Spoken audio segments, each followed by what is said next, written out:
Hey, mister, are you okay?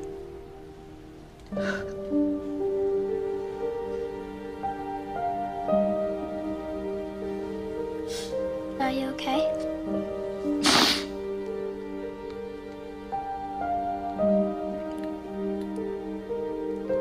I will be. I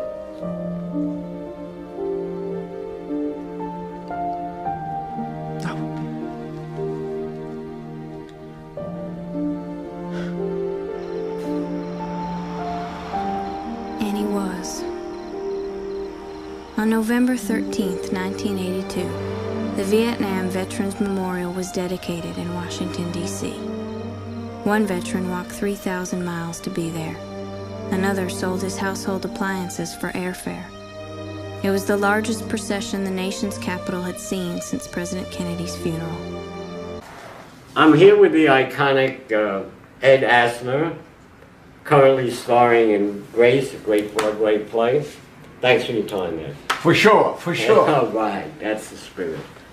I'd like you to comment on this. This is a Norman Rockwell post cover right after World War II, and you see in there a young soldier being welcomed home. When our guys from Vietnam came home, they were spat on. They couldn't get good unemployment. They were disrespected. We're trying to change that now, give them back their respect. They were asked to go, and they went. What do you think about those times? Well, they certainly weren't greeted like the soldiers being greeted, like every soldier and sailor was being greeted in World War II. Mm-hmm. The press on Vietnam and its soldiers was not good. It was terrible. And yet the attrition rate suffered by American boys in that war was terrible. But the boys went at patriotic what they were fed by the news media, and they shouldn't have been allowed to suffer. And the draft system was truly screwed up, whereby the rich seemed to be very much more favored than the poor. So that the only rich guys you ever saw were probably volunteers.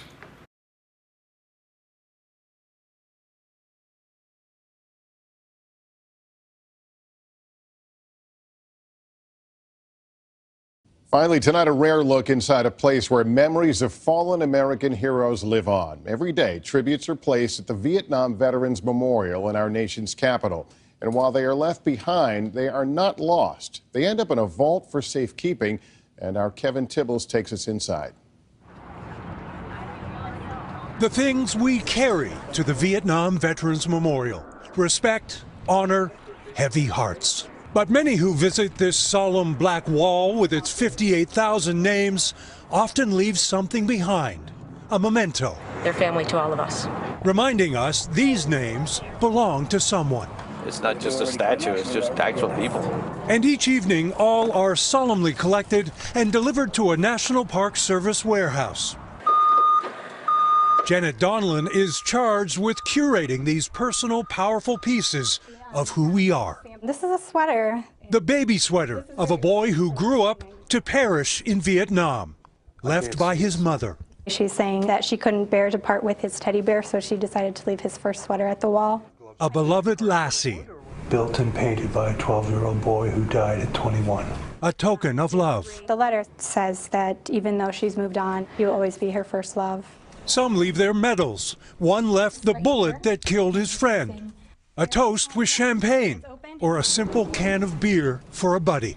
I always hope that what I'm doing would be acceptable to the people who leave things at the wall.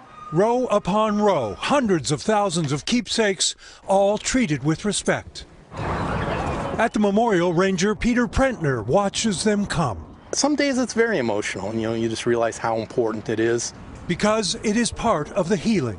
For 58,000. They didn't get to grow up, didn't get to have children and grandchildren. A collection of who they were to hold on to forever. A magnificent experience of human emotion. My brother was in Vietnam. He was in the motor pool. He made it back home to us alive. The war was in our living rooms every day, and every night on the news, so it touched all of us. I was just able to visit the wall last year when our nephew invited us to come visit him in D.C. It was a drizzly, overcast, rainy day, but there were people there wiping the rain off of the names of their friends. When you approach the wall, you're speechless. You tend to be silent in respect and love. Even when you speak, you whisper. It is something I'll never forget. Seeing pictures and videos don't match being there. Thanks to all of you for the ultimate sacrifice.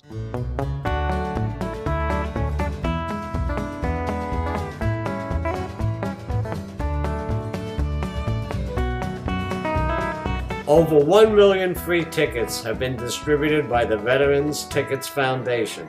Their mission statement: supporting veterans and active duty military with entertainment, lasting memories, and reintegration opportunities by providing free tickets to sporting events, concerts, and family activities.